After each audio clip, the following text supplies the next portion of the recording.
então falar de algo que eu acho que é mais que fundamental, né? A gente tem notado um aumento do público e das pessoas que estão, sim, optando por um estilo de vida vegano, muitos vegetarianos. E a gente vai falar do benefício, então, da vitamina B12, quando o assunto também é a anemia. Então, eu acho que faz tudo aí parte, né, desse nosso contexto. E aí a gente convidou ele, que é nutrólogo, o doutor Fabrício Brito. Bem-vindo, prazer tê-lo aqui, viu? Bom dia. Doutor, vamos começar por aí, então, com esse aumento aí, até do estilo de vida, né, das pessoas que estão buscando serem veganas ou mesmo vegetarianas, ou até aquelas que, de certa forma, já diminuíram o consumo de proteínas de origem animal e, né, colocam em alguns dias só da semana. É um impacto muito grande mesmo nessa questão da anemia? Carol, então bom dia a todos os telespectadores. Parabéns pelo tema, pois a gente sabe que o foco hoje está no coronavírus, mas a gente sabe que também a saúde tem que continuar. A gente tem que continuar os cuidados, está aumentando a anemia, está aumentando a obesidade, aumentando a depressão. E um assunto muito interessante com certeza é a anemia. E relacionado ao vegano, a gente vai dar algumas orientações, que é um estilo de vida saudável, sem dúvida. A pessoa pode recorrer a esse caminho aí de consumir, né, vegetais e deixar a questão do alimento animal de lado, mas tem que ter umas orientações, porque senão entra na anemia, que a gente vai falar agora. Anemias são várias. Então tem as anemias do ferro, que a gente fala que é a anemia microcítica, né, que a hemácia fica pequenininha. Tem anemia, que eu acho que vai ser o foco daqui hoje, que é a anemia macrocítica, que é relacionada a B12. E tem outra anemia, que é uma anemia normocítica, que é relacionada a quadro de autoimune, que a hemácia acaba estourando e aí combina em uma série de problemas para a saúde da pessoa. Mas quando a gente faz o exame ali, né, quando a gente dosa no sangue e tal, a anemia, não vem tão bem assim descrito, doutor? Por isso é complexo, porque o médico, quando ele olhar o hemograma, ele vai ver lá hemoglobina abaixo de 12. Tá. Aí ele vai começar a pensar, será que está relacionado ao ferro? Será que está relacionado a B12? Será que é uma doença autoimune? Então não é só olhar a hemoglobina, que depois eu até deixei uma figura para a gente ver como que é a hemoglobina. A hemoglobina é uma proteína que está dentro da célula sanguínea, está dentro da hemácia. E quando ela muda, então a gente vai falar da anemia então, megaloblástica, que é a anemia que aumenta o tamanho da hemácia. E aí culmina nessa questão de diversos efeitos relacionados à saúde que a gente vai falar. Pois é, a gente está até vendo a imagem e quando falamos em anemia, diretamente a gente já pensa na questão do ferro, da ferritina. Nesse caso, relacionando com B12, que é o nosso assunto, e a gente vai falar até das quantidades. Também enfim, é no mesmo caminho? Sim, sim. Então ali que a gente viu agora é uma hemoglobina, que é aquela proteína que está no sangue, que está na hemácia. Então a hemoglobina ela vai transportar o oxigênio. Tá. Por isso vai dar aquele efeito que é bem clássico da anemia, que é o quê? Cansaço, indisposição, sonolência. Tá. Porque a hemoglobina ela vai cair, então a quantidade por conta da anemia, já que não tem a vitamina B12, que é essencial para a formação dessas células sanguíneas. E aí quando tem essa anemia megaloblástica, que é relacionada a B12, então a gente vai ver queda da hemoglobina com aumento do tamanho da célula. A célula aumenta, porque ela é uma macrocítica, né? Tá. Mas aí a hemoglobina, na verdade, ela diminui. Então a gente vai ver no exame lá ela diminuída. Entendi. É isso que vai levar, então, a unir as coisas e investigar o porquê está acontecendo a anemia. E aí quando a gente vai olhar na B12 do sangue, né, que a gente vai avaliar também, então a B12 vai estar bem diminuída ali, vai estar 300, 200, 100, e aí a gente vai ter que ter a opção saudável ou a opção medicamentosa que eu vou falar a seguir. Aquela figura lá é só para falar aquele caso da anemia que eu te expliquei, que é uma anemia diferente, que é uma anemia que a hemácia muda de forma. Então a hemácia ela fica falciforme. E aí pode culminar então em desde AVC, trombose, que é aquela clássica anemia falciforme, que ela é bem conhecida na população também do Brasil. Tá? Que muita gente precisa fazer, enfim, uma reposição até... Isso, até transfusão. Transfusão, exatamente, né? Intravenosa. Não tem cura, mas tem o tratamento que a gente pode resgatar a hemoglobina que caiu muito, né? Que caiu muito a hemácia, né? E que coisa, aí a gente vai relacionando e pensando como nesse momento esses pacientes, né?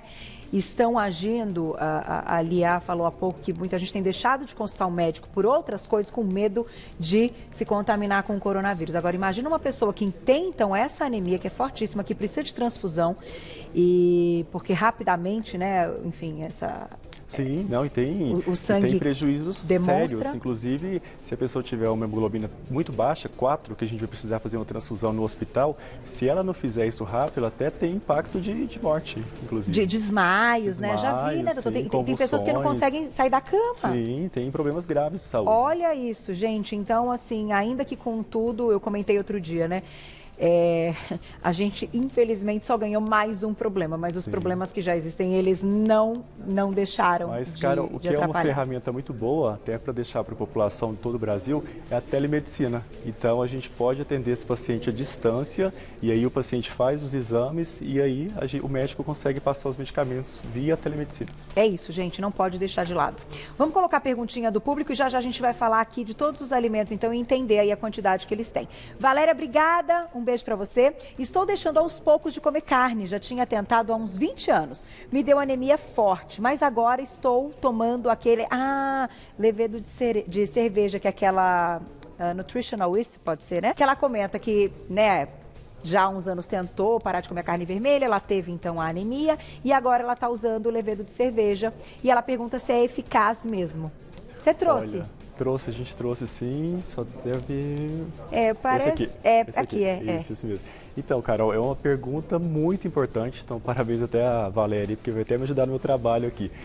O levedo de cerveja, ele é bem divulgado até como fonte rica de B12. Só que uma informação que a gente tem que sair de, pelo menos essa que é essencial, lembre que a B12 está altamente relacionado a fontes animais, tá? Então, informação primordial que eu quero passar aqui hoje. Tá. Se a pessoa não consome ou se a pessoa quer recorrer a algumas fontes, como foi o levedo que a Valéria falou, então a gente tem que saber que é uma dose muito baixa, então é abaixo de 0,1 microgramas, por exemplo, sendo que o que a gente precisa é 2,4 por dia. Então vamos lá, vamos retomar dessa parte. Quanto que nós precisamos por dia de B12? Uma população geral, assim, se fugindo, crianças, bebê, na faixa de 2,4 micrograma por dia. Tá. Agora, vamos então pegar a carne para a gente fazer essa comparação. Então, nesse filé que tem aqui, tá? É um bife magro grelhado. Em 100 gramas dele, ele tem 2,4 microgramas de B12. Então, um filé como esse nos dá a quantidade diária. Sim. Sendo que o filé pode chegar até 8 microgramas, tá? Que é a dose normal mesmo da B12 no filé. E no fígado, que é aquele clássico, quando a gente tem anemia, a gente recorre ao fígado, né? Fígado de vaca, chega até 100 microgramas. Então, é uma dose bem mais alta, inclusive, para tratar a anemia, tá? Tá. E sardinha também é uma fonte muito boa. Olha lá. Chega a ter 20...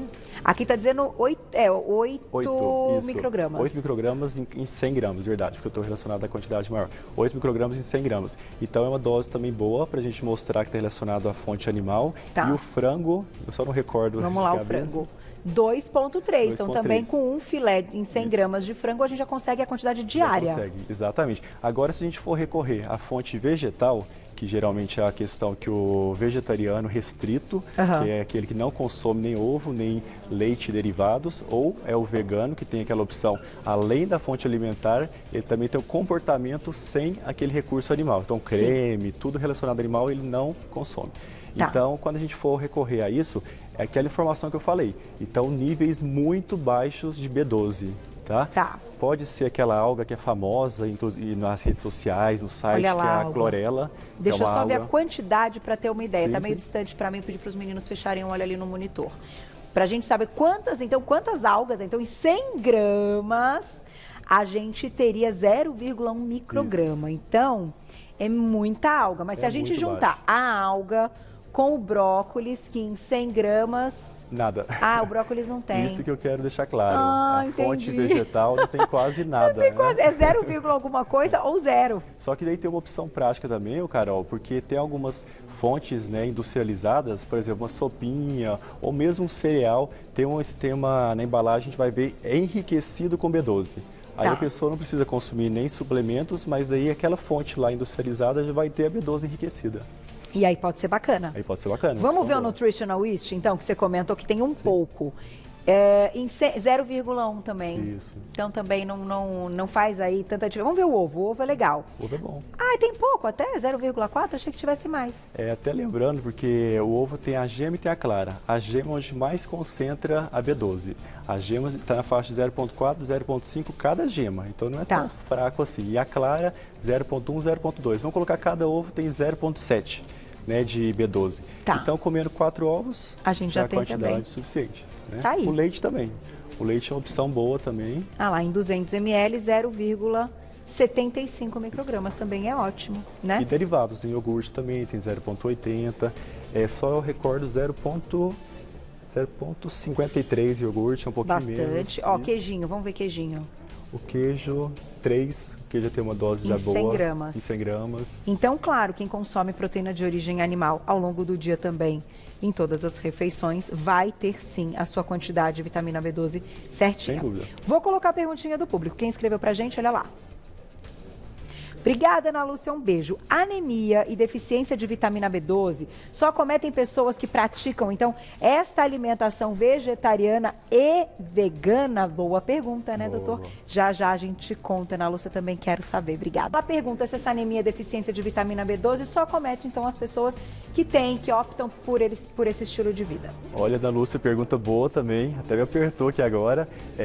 Então, não, anemia é relacionada a B12, então para aquelas pessoas que não têm uma alimentação, então, com as quantidades ideais de B12, né, por dia, e também uma população específica, que são aqueles pacientes, por exemplo, que fizeram alguma cirurgia no estômago, fizeram bariátrica, por exemplo, que é bem conhecido.